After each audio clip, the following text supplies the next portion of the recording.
दोस्तों नमस्कार, हमारा नाम योगेश शुक्ला है और आप इस समय जो चैनल देख रहे हैं निष्पक्ष संदेश है। इन ब्राह्मणों में कौन सी खास बात है जो सारी राजनीतिक पार्टियां इन्हीं के लुभाने में परेशान रहती हैं। आप लोग देख रहे होंगे जब से उत्तर प्रदेश चुनाव की सरगर्मी शुरू हुई है, मैं ज्यादा पीछे नहीं जाऊंगा, मैं पिछले 6 महीने से बता रहा हूं। पिछले 6 महीने से आपने देखा होगा कि ये सारी राजनीतिक पार्टियां, चाहे सपा हो, चाहे बसपा हो, चाहे भाजपा हो, ये विशेष इन 3 पार्टियों में विशेष कर देखा है कि ब्राह्मणों को मतलब खींचने की इनमें होड़ लगी हुई है। अब ये मजबूर है, नहीं तो लोग ब्राह्मण के नाम से ही अपना एक फ्रंटल संगठन बना दे, जैसे तमाम संगठन में बनाए होते हैं, युवा मोर्चा, महिला मोर्चा, तमाम तरह के। लेकिन चुनाव आयोग का दबाव होता है, इसलिए लोग जात के नाम से कोई सम्मेलन भी नहीं कर पाते हैं। थोड़ा नाम दिया भी गए थे एक आध बार, लेकिन थोड़ा दबाव जब चुनाव आयोग का पड़ा तो ये लोगों ने जात का नाम बदल करके प्रबुद्ध वर्ग का सम्मेलन नाम दे दिया।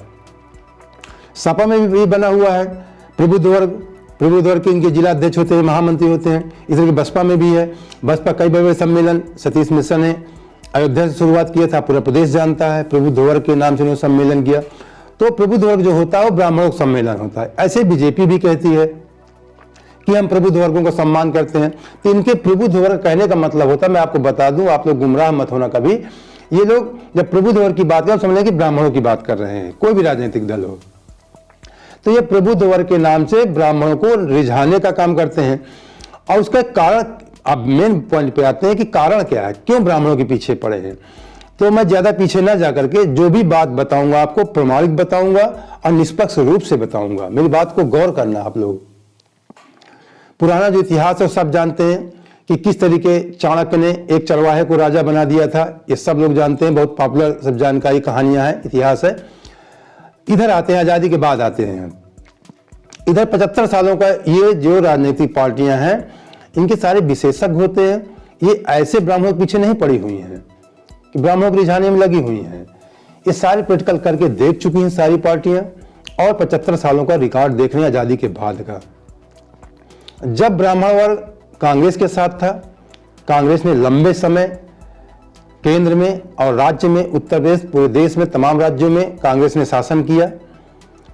उसके बाद जब कांग्रेस की पकड़ उत्तर प्रदेश में कम होने लगी तो आपने देखा होगा सन 89 के बाद, बहुत निस्बत बता रहा हूं, एक दौर आया था, मैंने खुद महसूस किया, देखा, वही बात मैं आपको बता रहा हूं।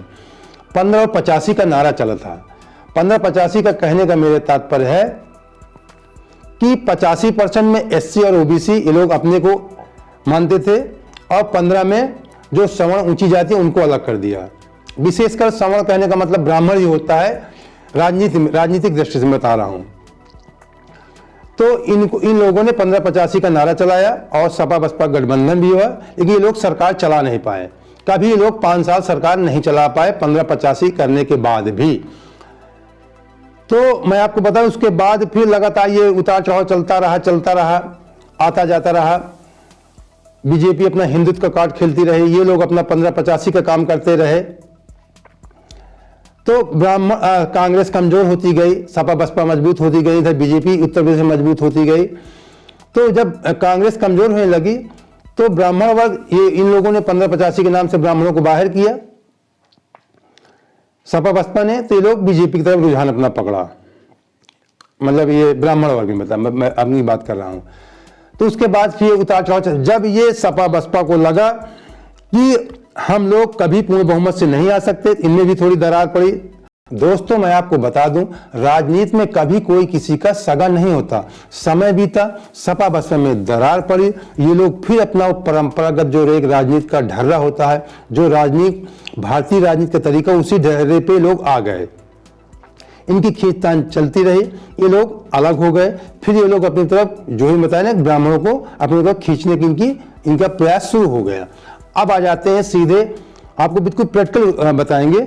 फिर आ जाते हैं हम 2007 में। 2007 में जब मायावती की पूर्ण बहुमत से सरकार बनी, तो उसके पहले का मैं बता दूं कैसे उनकी सरकार बनी।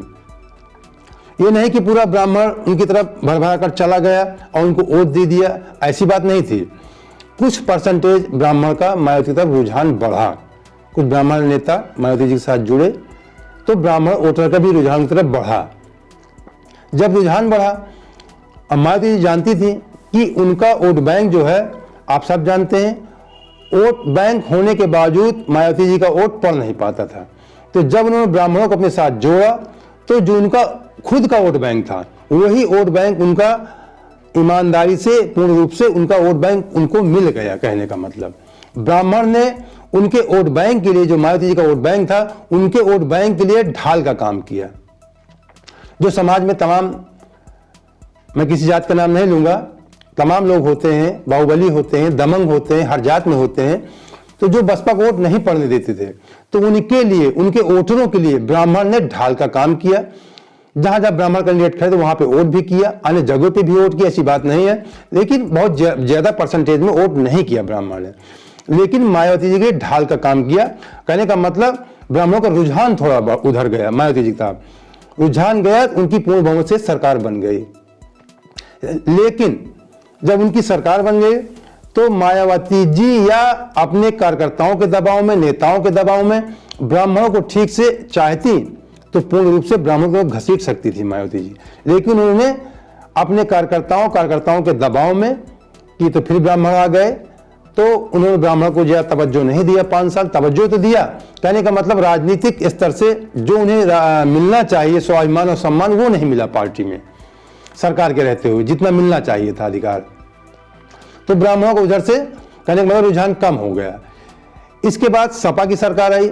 अब सपा के वोट बैंक जो होते हैं आप सब जानते हैं, किसी छुपा नहीं है, उनको कोई ढाल की जरूरत तो थी नहीं, लेकिन सरकार बनाने के लिए उन्हें कहीं ना कहीं ब्राह्मणों की सपोर्ट की जरूरत थी, मनोवैज्ञानिक सपोर्ट की जरूरत थी। क्योंकि ब्राह्मण, मैं एक सबसे मेन पॉइंट बता दूं, ब्राह्मण ऐसा वर्ग होता है जो राजनीति का माहौल बनाता है। आप देखते हैं या तो ये अधिकांश, चाहे जो नौकरी हो, अधिकांश ऊंचे पदों पे अधिकांश रहते ही रहते हैं, आरक्षण होने के बावजूद भी है, जो सीटें बचती हैं ज्यादा परसेंटेज ब्राह्मणों का ही होता है। चाहे प्राइवेट कंपनी में उठा के देख लीजिए, जितने भी सुपरवाइजर, मैनेजर, जो अच्छे पद होंगे वहां पर भी ये 60 से 70% अपने नेतृत्व और काबिलियत के बल पर पहुंचते हैं, इसमें कोई से इंकार नहीं किया जा सकता है। और जो लोग नहीं पहुंच पाते तो वो थोड़ा फुर्सत में होते हैं, ज्यादा उस तरह काम कर नहीं पाते हैं, कहने का मतलब ज्यादा मेहनत वाला काम। तो ये लोग गाँव में, कस्बों में, शहरों में, चाय पान की दुकानों में, चौराहों में बैठते हैं। और ये आप सब जानते हैं कि समाज में बोलने से किसी से डरते नहीं हैं, बोलते बहुत हैं, इनकी नेतृत्व क्षमता होती है। तो जब ये बोलते हैं चौराहों में, चाय पान की दुकानों में जब खड़े होते हैं तो राजनीति जब चर्चा होती है तो खूब जोर जोर से ये चिल्लाते हैं, बात करते हैं।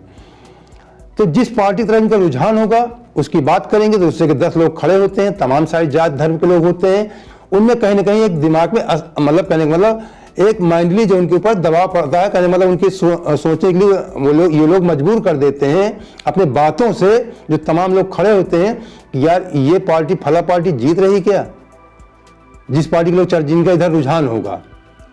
ये सबसे बड़ा गुण होता है जो मैं बता रहा हूं, ये राजनीति में बहुत मायने रखता है। चाय पान की दुकानों में, चौराहों में खड़े होकर बात करना। तो ये सारी राजनीतिक पार्टियां जानती हैं कि ब्राह्मण समुदाय जो है ये माहौल बनाता है, ये जिस तरफ इनका रुझान होगा उसकी पूर्ण बहुमत से सरकार बन जाएगी। ये प्रैक्टिकल है, ये बिल्कुल प्रैक्टिकल। आप लोग जो मैं बता रहा हूं आप लोग देख चुके हैं, मैं कोई नई बात नहीं बता रहा हूं, मैं केवल आपको याददाश्त दिला रहा हूं, आपको केवल समझा रहा हूं, बता रहा हूं। आपको केवल जो आप लोग भ्रमित हो तो उसको मैं आपको केवल, आप कहने का मतलब आपके दिमाग में उस बात को उस तरफ इशारा कर रहा हूं कि आप उस बात को समझ जाएं जो ब्राह्मणों के पीछे राजनीतिक पार्टियां क्यों भागती हैं। तो अब ये जब 2012 में सपा की सरकार बनी तो सपा की सरकार में कहने का मतलब उधर ये लोग बसपा से उतने संतुष्ट नहीं थे जितना होना चाहिए था। तो इन लोगों को थोड़ा सा रुझान, मनोवैज्ञानिक ढंग ना, मनोवैज्ञानिक ढंग से इनका रुझान सपा की तरफ गया, सपा की तरफ इनका मनोवैज्ञानिक रुझान गया, तो सपा की पूर्ण बहुमत से सरकार बन गई सन 2012 में। आपने सब देखा। फिर सपा में भी जब पूर्ण बहुमत सरकार, चाहे बसपा हो चाहे सपा हो, सत्ता पाने के बाद कहीं ना कहीं ये घमंड आ जाता है राजनीतिक पार्टियों में कि हम अपने दम पे बने हैं, सरकार हमारी अपने दम पे है, हम किसी को कोई तवज्जो नहीं देंगे। फिर वो तमाम तरह की बातें करने लगते हैं, हम जो भी हमारी सरकार है धर्मनिरपेक्ष है, किसी जात की बात नहीं करते, लेकिन वो धर्म में, जात के उसमें पड़ जाते हैं। अब ब्राह्मणों को भी, ब्राह्मण एक स्वाभिमानी जात है, ये कहीं किसी के साथ कोई सोचे कि पिछलग्गू बन के चलेगी या दब के रहेगी, ऐसी बात ये आप दिमाग से निकाल दीजिए, मैं बता रहा हूं। तो जो सम्मान मिलना चाहिए ब्राह्मणों को, सपा में भी सम्मान नहीं, सपा भी इनको अच्छे ढंग से रख नहीं पाई अपने पास। उसके बाद अब बीजेपी से लोगों का जुड़ाव था ही था, इसमें कोई इंकार नहीं किया जा सकता। जब 2017 में चुनाव हुआ तो बीजेपी की तरफ इनका रुझान बढ़ा, सेंट्रल में गवर्नमेंट बीजेपी की थी ही, यहां पर भी इन लोगों का तमाम अन्य जातियों का भी रुझान बीजेपी की तरफ गया। ब्राह्मण तो था ही वहां पे, ब्राह्मण तक काफी मात्रा में था। तो 17 में कहने का मतलब बीजेपी की सरकार बन गई, ब्राह्मण ने वोट भी किया, सपोर्ट भी किया, यहां पे खुल के किया, मैं बता रहा हूं आपको, ज्यादा परसेंटेज ब्राह्मण यहाँ पे वोट भी किया, सपोर्ट भी किया, इसीलिए सबसे ज्यादा सीटें भी बीजेपी पाई। वहां पे थोड़ा थोड़ा था सपा बसपा में, यहां ज्यादा मात्रा में सपोर्ट था, ज्यादा सीटें भी भाजपा पाई। अब 22 का चुनाव आ गया है, पूरा प्रदेश जानता है, सभी लोग जानते हैं कि ब्राह्मण वर्ग कहीं ना कहीं बीजेपी से नाराज है। इस बात की चर्चा बीजेपी हाईकमान तक पहुंची होगी। अब मेन पॉइंट पे आते हैं, इस बात की चर्चा बीजेपी हाईकमान तक पहुंची होगी। तो बीजेपी हाईकमान को इस बात की जानकारी हुई, तभी बीजेपी हाईकमान ने दिल्ली में अभी 26 तारीख को जो उत्तर प्रदेश के ब्राह्मण मंत्री हैं उनकी एक बैठक बुलाई, धर्मेंद्र प्रधान जी के नेतृत्व में, जो केंद्रीय मंत्री हैं। जो हमें जानकारी मिली कि एक 16 सदस्यीय समिति बनाई गई है, जिसमें ये तय हुआ है, जिसमें बीजेपी के राष्ट्रीय अध्यक्ष जेपी नड्डा भी हैं, केंद्रीय मंत्री धर्मेंद्र प्रधान हैं, उत्तर प्रदेश के मंत्री सतीश चंद्र द्विवेदी जी हैं, और एक चर्चित नाम है अजय मिश्र उक्टेनी जी हैं, और तमाम मंत्री हैं।